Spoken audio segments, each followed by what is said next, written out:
Friends, welcome back to my channel.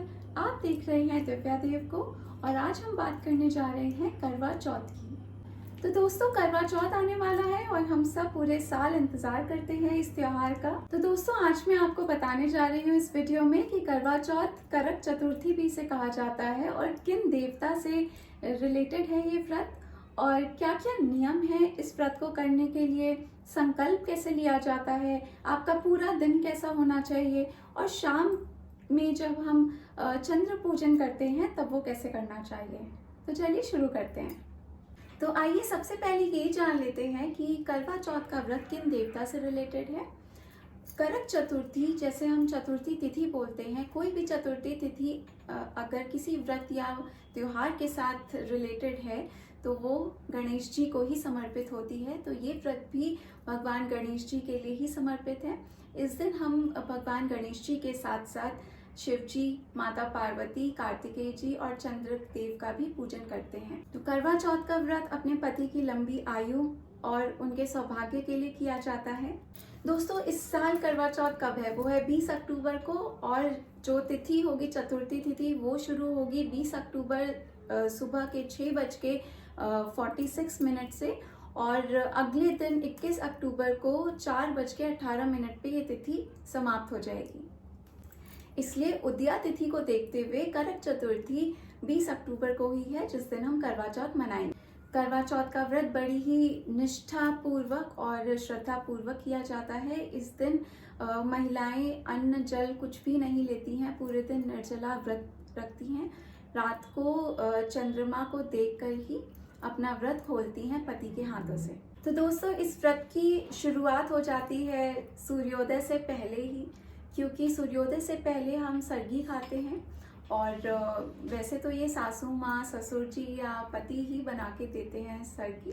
तो मेरे घर में भी ऐसे होता है, जैसे यहाँ पे अभी मेरे सास ससुर नहीं रहते हैं तो मेरे पति बना के देते हैं और हम साथ में मिलके सुबह सूर्योदय से पहले सरगी खा लेते हैं। चलिए आइए जान लेते हैं सबसे पहले हमें क्या क्या सामग्री चाहिए होगी।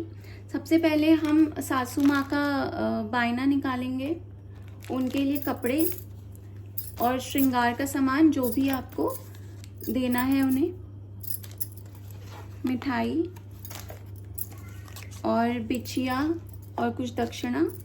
मैं ये सब इस तरह की एक पोटली में रख लेती हूँ। उसके बाद हमें चाहिए करवा, मिट्टी का, जो सबसे ज़्यादा ज़रूरी है। इसमें ये छेद होता है जिससे हम अर्घ देते हैं चंद्रमा को। कुछ फल प्रसाद के लिए, दिया, कलावा, आपको चाहिए होगा इस तरह का छलनी, एक लोटा और थाली चंद्रमा पूजन के लिए, कुछ दक्षिणा, कुछ पुष्प और पार्वती माता को चढ़ाने के लिए कुछ श्रृंगार का सामान, गंगाजल, रोली कुमकुम और 21 दूर्वा आपको चाहिए। और आपको चाहिए करवा माता का कैलेंडर,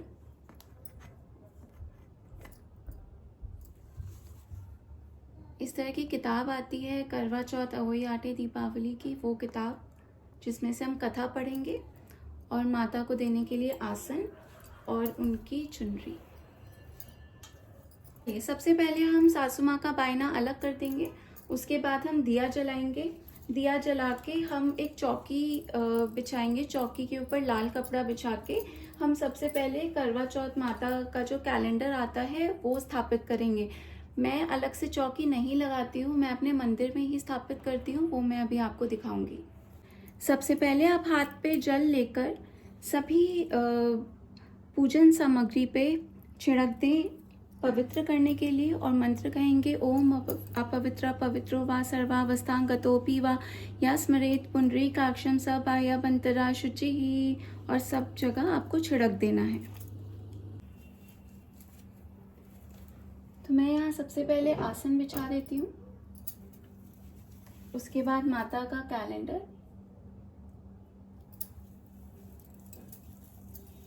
फिर हम माता को चुनरी ओढ़ा देंगे वस्त्र की तरह।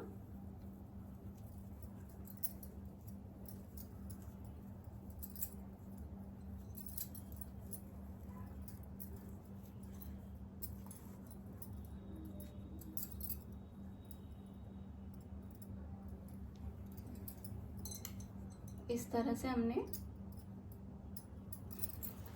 तरह से हमने माता को यहाँ स्थापित कर दिया। माता की फोटो रखने के बाद हम दिया जलाएंगे। अगर आप चौकी पे अलग से बना रहे हैं तो गणेश जी की स्थापना ज़रूर करें। सुपारी के गणेश जी बनाना चाहिए और उसके बाद हमें उनकी पूजा सबसे पहले करनी है और फिर करवा माता की। तो हमने दिया जला दिया है और यहाँ पे करवा माता का कैलेंडर रखा है। मेरे पास गणेश जी की मूर्ति भी है और यहाँ शिव परिवार की मूर्ति भी है, तो मैं इन्हीं पे पूजन करती हूँ। सबसे पहले हमें गणेश जी का पूजा करना है और हमें संकल्प ले लेना है। तो सुबह नहाने के बाद हम सबसे पहले संकल्प लेंगे इस व्रत का और हाथ में 21 दूर्वा लेके गणेश जी के सामने कहेंगे, मम सुख सौभाग्य पुत्र पौत्रादि सुस्थिर श्री प्राप्तिये करक चतुर्थी व्रत महम करिष्ये। इसके बाद हम गणेश जी, शिव जी, माता पार्वती और कार्तिकेय जी की पूजा करेंगे। गणेश जी के लिए मंत्र कहेंगे, ओम गण गणपतये नमः। हम शिव जी और माता पार्वती के लिए एक साथ मंत्र कहेंगे, नमः शिवायै शर्वाण्यै सौभाग्यम संततिम शुभाम प्रयच्छ भक्ति युक्तानाम नारीणाम हरवल्लभे। फिर हम शिव जी के लिए मंत्र कहेंगे, ओम नमः शिवाय, और कार्तिकेय जी के लिए मंत्र है, ओम षण्मुखाय नमः। माता पार्वती के सामने इस तरह से आप जो भी श्रृंगार का सामान चढ़ाना चाहते हैं, करवा माता को चढ़ाना चाहते हैं, वो आप चढ़ाएंगे। मैं इस तरह से एक पोटली में डाल के सामान को चढ़ाती हूँ। इस तरह से पोटली में सारे सामान डाल के माता के चरणों में रख देंगे। पार्वती माता के और करवा चौथ माता के चरणों में यहाँ पे रख देंगे।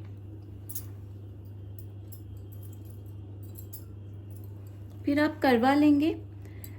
वैसे तो करवा बहुत सजा हुआ है, लेकिन आप गले पे मौली बांध देंगे।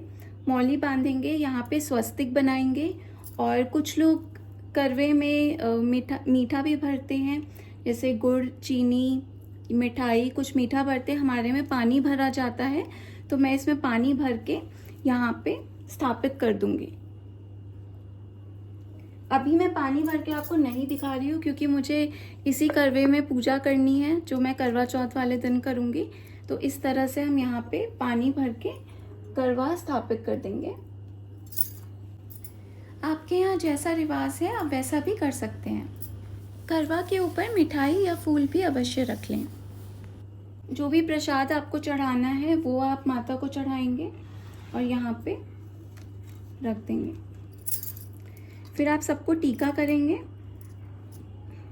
आप गणेश जी को सबसे पहले करेंगे, उसके बाद आप यहाँ पे गणेश जी, गौरा माता, कार्तिकेय जी, शिव जी, सबको आप टीका कर देंगे। करवा चौथ माता को टीका कर देंगे। जितनी भी फोटो बनी हुई है कैलेंडर पे सबको आप टीका कर देंगे।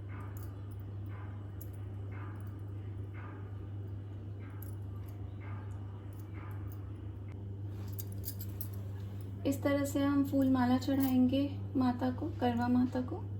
तो दोस्तों सुबह आपने ये सब कर लेना है, माता को स्थापित कर देना है, उनके सामने संकल्प ले लेना है गणेश जी के सामने, और जो भी आपके घर के आसपास शिव मंदिर होगा वहाँ जाके आपको प्रसाद चढ़ा देना है। साथ में 1 लोटा जल शिवलिंग पे चढ़ाना है।